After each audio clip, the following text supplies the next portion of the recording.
Halo everyone, welcome back to my YouTube channel. Baik, di sini aku akan memperkenalkan diri aku. My name is Nadila Hamidia. I am student at Pamulang University. I will speak Indonesia. Jadi hari ini aku mendapatkan tugas mata kuliah pembelajaran bahasa Indonesia dengan tema cerita pendek. So, aku di sini akan menjelaskan apa sih itu cerita pendek yang biasa disingkat cerpen. Definisi cerita pendek.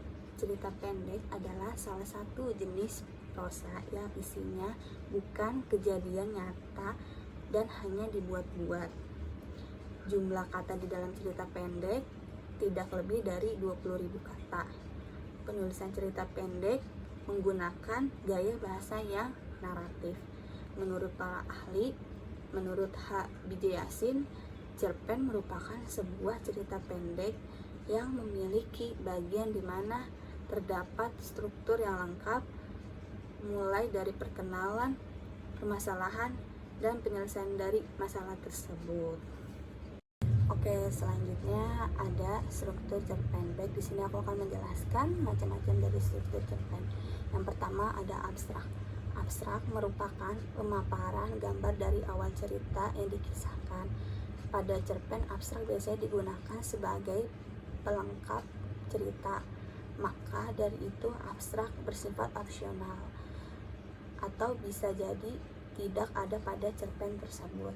Dan yang kedua ada orientasi.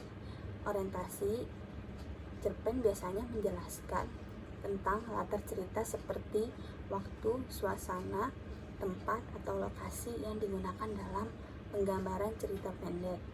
Dan yang ketiga ada komplikasi. Komplikasi menjelaskan tentang struktur yang berkaitan dengan pemaparan awal suatu masalah yang dihadapi oleh tokoh. Watak dari tokoh juga dijelaskan pada bagian ini. Selain itu, pada komplikasi juga menjelaskan kejadian yang berhubungan dengan sebab dan akibat. Dan yang keempat ada evaluasi. Evaluasi, pada bagian evaluasi ini terjadi konflik masalah yang semakin memuncak. Konflik mulai menuju bagian klinis dan mendapat penyelesaian atas masalah yang terjadi. Dan yang kelima ada resolusi. Resolusi merupakan bagian akhir permasalahan yang terjadi pada cerpen. Pada bagian ini terdapat penjelasan dari pengarah mengenai solusi permasalahan yang dialami tokoh. Dan yang keenam ada koda. Koda merupakan nilai atau pesan moral yang terdapat pada sebuah cerpen yang disampaikan oleh penulis kepada para pembaca. Pesan moral yang disampaikan sesuai dengan jenis cerpen. Pada umumnya cerpen memiliki cerita yang sangat singkat dan jelas. Namun cerpen juga memiliki fungsi seperti karya sastra lainnya. Berikut ini yang termasuk dalam fungsi cerpen. Yang pertama, fungsi reaktif, yaitu sebagai saran penghibur bagi para pembaca. Dan yang kedua, fungsi estetis, yaitu sebagai nilai estetika atau keindahan yang ada pada cerpen sehingga memberikan kepuasan kepada pembaca.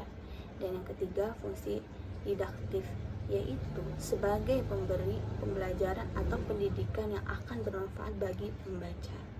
Dan yang keempat, fungsi moralitas, yaitu sebagai nilai moral berdasarkan isi cerita untuk mengetahui baik dan buruknya yang disampaikan penulis kepada para pembaca.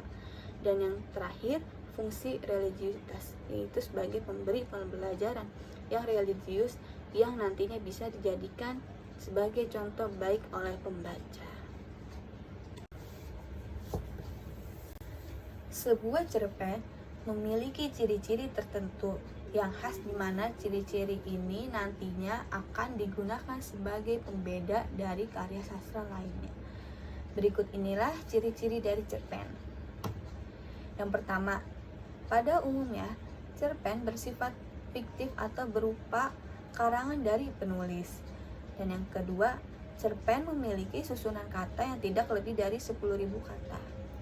Yang ketiga, saat membaca cerpen biasanya selesai dengan sekali duduk. Yang keempat, cerpen memiliki bentuk cerita yang sangat singkat. Yang kelima, cerpen memiliki diksi atau pilihan kata yang tidak rumit sehingga mudah dipahami oleh pembaca. Yang keenam, cerpen hanya memiliki alur cerita tunggal atau satu jalan cerita saja. Yang ketujuh, kisah cerita pada cerpen biasanya bersifat dari peristiwa dalam kehidupan sehari-hari. Dan yang kedelapan, karakter tokoh pada cerpen sangat sederhana. Yang kesembilan, di akhir bagian biasanya terdapat pesan moral yang sangat mendalam hingga membuat pembaca ikut merasakan kisah pada cerpen tersebut. Tidak selamanya semua cerita yang berukuran pendek dikategorikan dalam cerita pendek semuanya. Ada beberapa jenis dari cerita pendek atau cerpen yang biasanya dibuat oleh penulis. Berikut ini berbagai jenis cerpen yang harus kalian ketahui.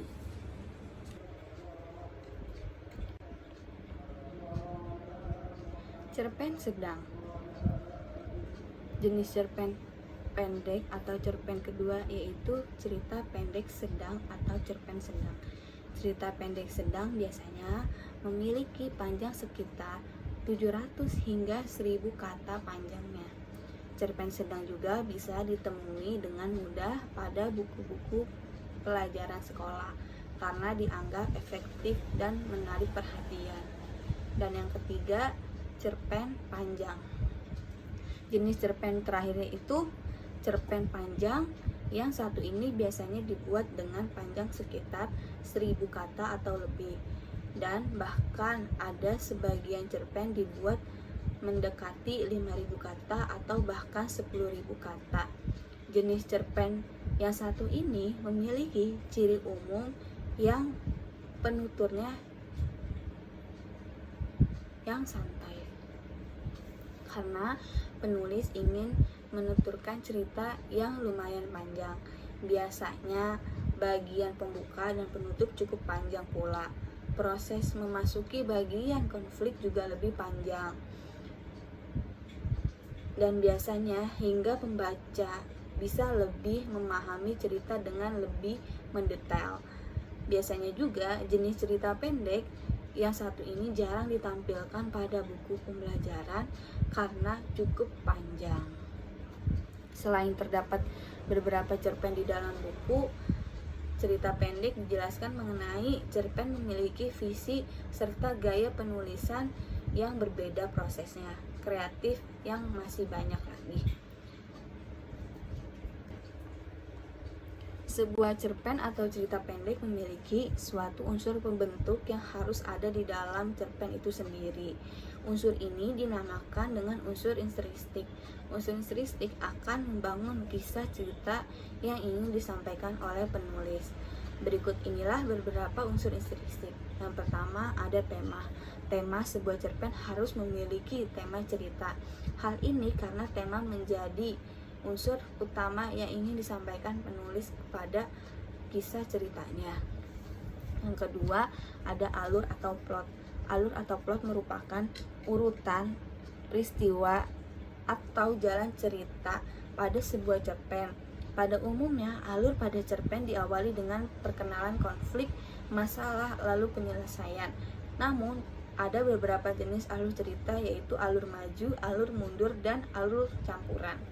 Yang ketiga ada setting. Setting merupakan penjelasan mengenai latar atau tempat, waktu, dan suasana yang terjadi dalam cerita tersebut. Yang keempat ada tokoh. Tokoh merupakan pemeran yang diceritakan dalam sebuah cerpen. Tokoh terdiri dari pemeran utama dan pemeran pendukung. Yang kelima ada watak. Watak merupakan gambaran sifat dari para pemeran. Watak terdiri dari 3 jenis, yaitu protagonis dalam artian baik, antagonis dalam artian jahat, dan netral. Dan yang keenam, sudut pandang atau point of view. Sudut pandang merupakan cara pandang pengarang saat menceritakan kisah pada sebuah cerpen.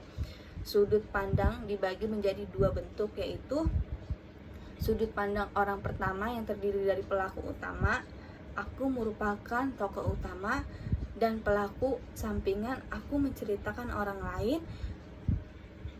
Sedangkan sudut pandang orang ketiga terdiri dari serba tahu.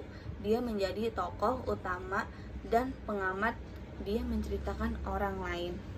Dan yang terakhir, tak lupa pula ada juga amanat. Amanat merupakan pesan moral atau pelajaran yang disampaikan oleh penulis kepada pembaca. Pesan moral yang disampaikan biasanya dalam bentuk tersirat maupun tersurat. Bukan hanya penulis cerita pendek saja yang memiliki unsur-unsur tersebut. Penulis karya lain juga memerlukan aturan-aturan di dalamnya. Oleh sebab itu, sangat penting bagi penulis untuk memahami tips-tips yang dapat mempermudah dalam membuat sebuah karya tulis. Oke, sekian video pembelajaran dari kami. Semoga bermanfaat. Jangan lupa like, comment, and subscribe. Bye-bye.